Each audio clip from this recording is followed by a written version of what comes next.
3, 2, 1. Talk to me.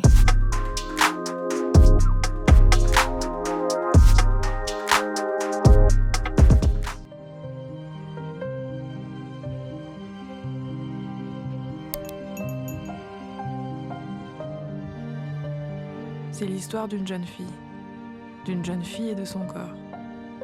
D'un corps pour livrer bataille. Cette jeune fille, c'est toi, Lucille. Et cette histoire, c'est aussi un peu mon histoire, notre histoire.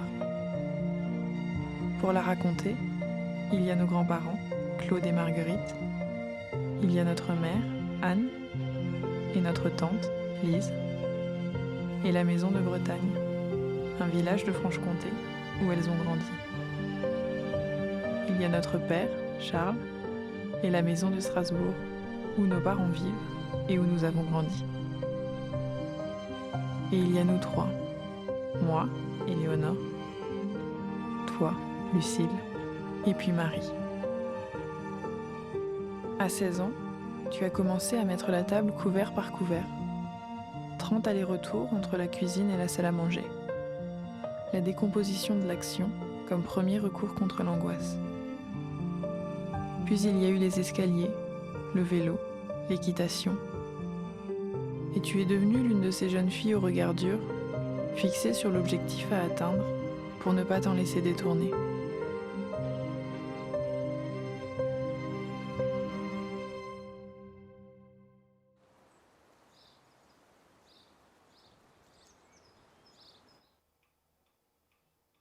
Quand vous veniez, on s'arrangeait toujours pour faire à manger ce que vous aimiez.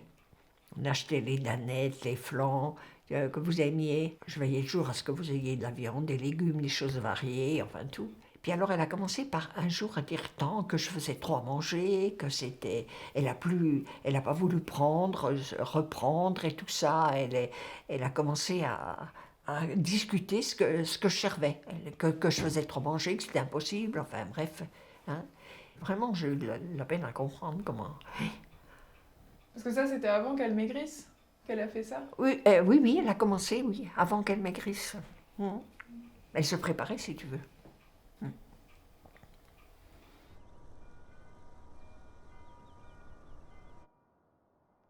Ce qui avait un peu fait tiquer ta mère, c'était qu'elle la voyait toujours nous observer. Pendant qu'on mangeait, tous ensemble, elle était toujours en train de regarder ce qu'on mangeait pour manger moins.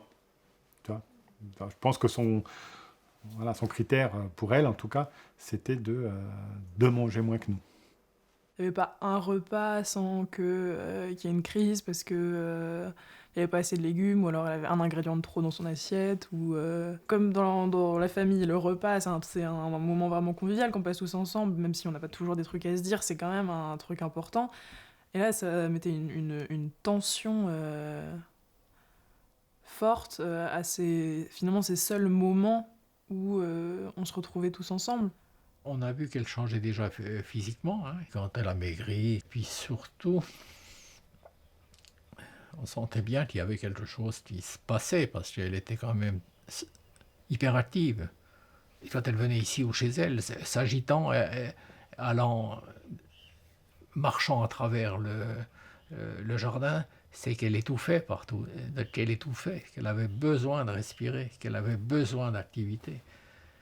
C'était un besoin, il n'y avait rien de volontaire, il n'y avait rien, c'était voilà. Alors, je ne suis ni médecin, ni psychanalyste, ni rien. Quand on a dit ce que c'était, quand on a mis un nom, on a parlé d'anorexie. Pour moi, ce n'était pas anorexie, c'était incomplet, parce que je connaissais le terme, je connaissais cette maladie que sous le terme anorexie mentale. Et dans mon esprit, c'est mental qui a marqué. Donc, quand il y a mental, il y a irresponsabilité. Donc, pour moi, c'était une maladie mentale. Hein, c'était une maladie mentale. Et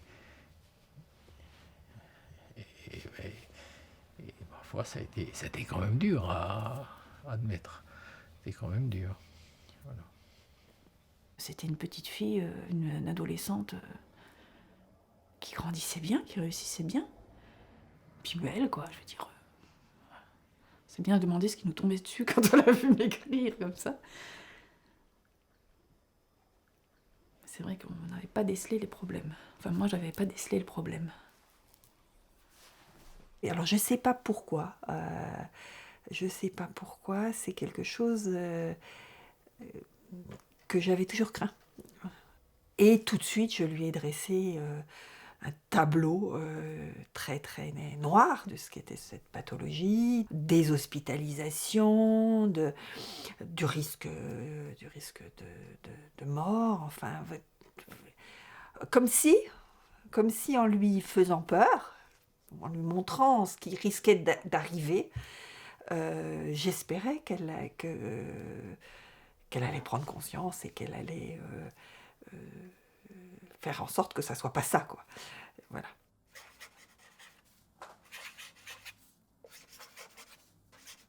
Et elle a dit quoi?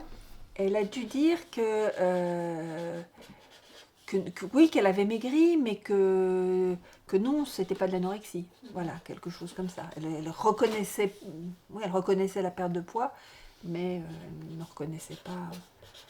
Voilà, pour reconnaître, il faut déjà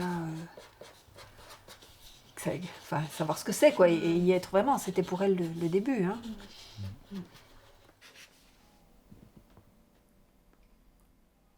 Ce que je dirais pour moi qui est l'anorexie, c'est les moments où j'étais plus mal que bien, tout le temps. Et ça, je pense que je m'en souviens à partir du Portugal. Parce qu'on avait fait beaucoup de voitures pour y aller. Et que dans la voiture, je sais que j'avais besoin de bouger les jambes tout le temps, tu vois, de faire comme papa ou de clapper mes jambes ensemble comme ça. Parce que je supportais pas d'être assise en continu. Et c'est au Portugal aussi que ça a commencé. Je me rappelle qu'il y avait parfois des tensions avec les repas. Pas sur ce qu'on mangeait. Mais c'est marrant parce qu'effectivement, au Portugal, moi, je me suis vraiment rendu compte de rien. Même parce que je pense que moi non plus, d'une certaine... Enfin, tu vois, ça me surprenait pas. C'est pas venu d'un coup, tu vois, que ça s'est fait une sorte de continuité de ce que j'étais et de comment j'étais à ce moment-là.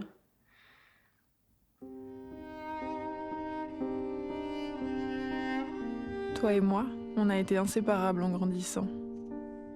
Et sans m'en rendre compte, en jouant à la plus grande qui savait mieux que toi quoi faire, quoi manger, quoi aimer, j'ai grignoté ta place dans le monde. Sans m'en rendre compte, parce que pour moi, tu étais parfaite. Tu étais drôle, tu étais belle, tu étais tellement mieux que moi, avec mes angoisses et mon surpoids. À 18 ans, en partant faire mes études dans une autre ville, j'ai emporté avec moi ce qui te faisait toi. Tu as dû tout recommencer. Alors l'anorexie s'est invitée dans ta vie comme une nouvelle compagne, tyrannique et insatiable, qui ne te quitterait, elle, que lorsque tu l'aurais décidé.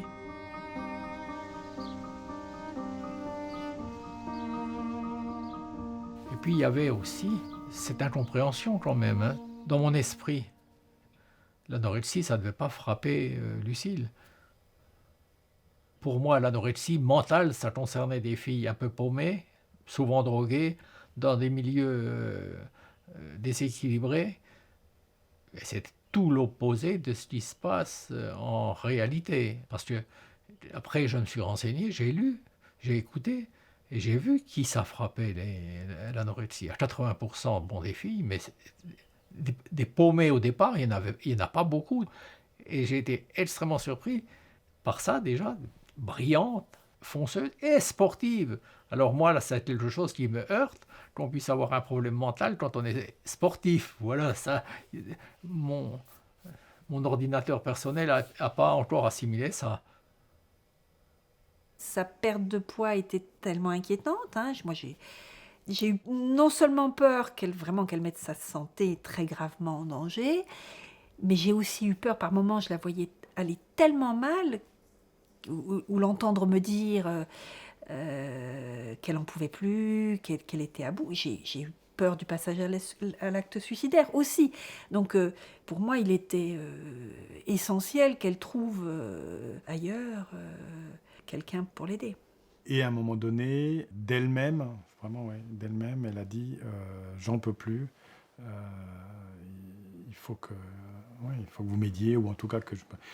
Et c'était difficile pour nous directement de l'aider dans notre position de parents, c'était pas forcément évident. Et donc c'est elle-même qui a dit non, je peux plus, je tiendrai pas, il vaut mieux que j'aille à l'hôpital. Soulagement. Soulagement parce qu'on a le sentiment qu'elle est à l'abri, que cette chute, hein, cette perte de poids, de la voir comme ça, aller de plus en plus mal, parce que je parle de la perte de poids parce que effectivement c'est visible, c'est vraiment visible de voir la chair disparaître, de voir les os saillir, de la voir, en plus un visage qui marque, qui devient plus vieux. On voyait l'angoisse, on voyait qu'elle bougeait sans arrêt, qu'elle bougeait, hein, je veux dire, pas seulement monter, descendre, pas s'asseoir, mais bouger sans arrêt. Donc tu voyais qu'elle n'était pas bien. Donc soulagement. Soulagement de se dire, là ils vont la prendre en charge. Voilà. Ils vont s'occuper d'elle, elle va aller mieux.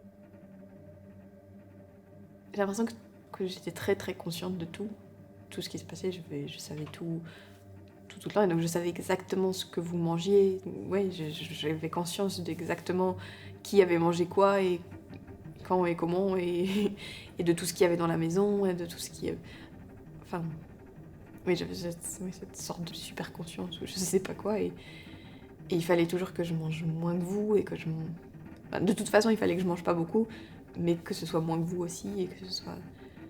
C'est pour ça que je faisais aussi des crises de panique et des choses comme ça, parce que c'était pas que ne pas manger, mais j'avais peur d'avoir envie de manger. Donc c'est pour ça que c'était encore plus conflictuel, parce que c'était pas juste je vais pas manger, je vais pas manger, mais vous il faut que vous mangiez, mais des choses que je veux pas manger parce que sinon je vais avoir envie de manger. Et je pense que il y a eu un côté de manipulation vraiment en direct, et puis ce contrôle de savoir même ce que vous avez mangé. J'avais contrôle sur tout d'une certaine manière.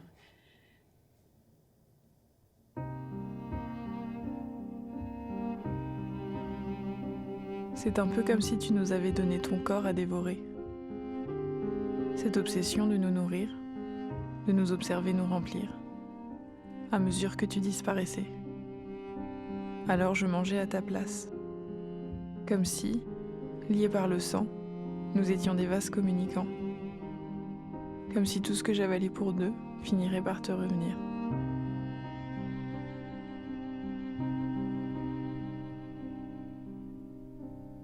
Et vous rencontriez les médecins ? On a eu quelques entretiens avec les médecins au début, auxquels on a vite cessé de se rendre, tellement c'était violent. Puisqu'on était pointés comme étant des mauvais parents, il fallait nous tenir à l'écart de notre fille en tout cas, et de sa prise en charge.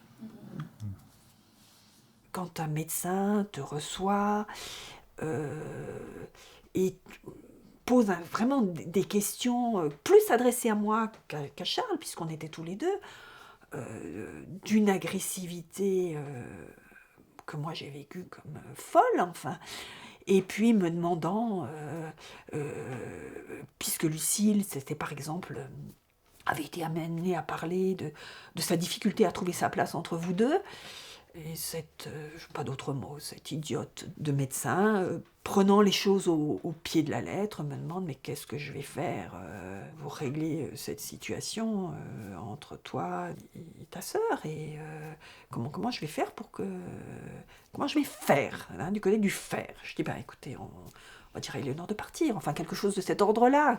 Ça me paraissait tellement, j'ai répondu, mais je me moquais intentionnellement d'elle. Bon, c'est vrai que je me moquais. J'étais agressive aussi dans ma manière de lui répondre. Ça, c'était... je me suis pas laissée faire, si tu veux. Et ça n'a sûrement pas aidé. Par rapport à l'hôpital, c'était...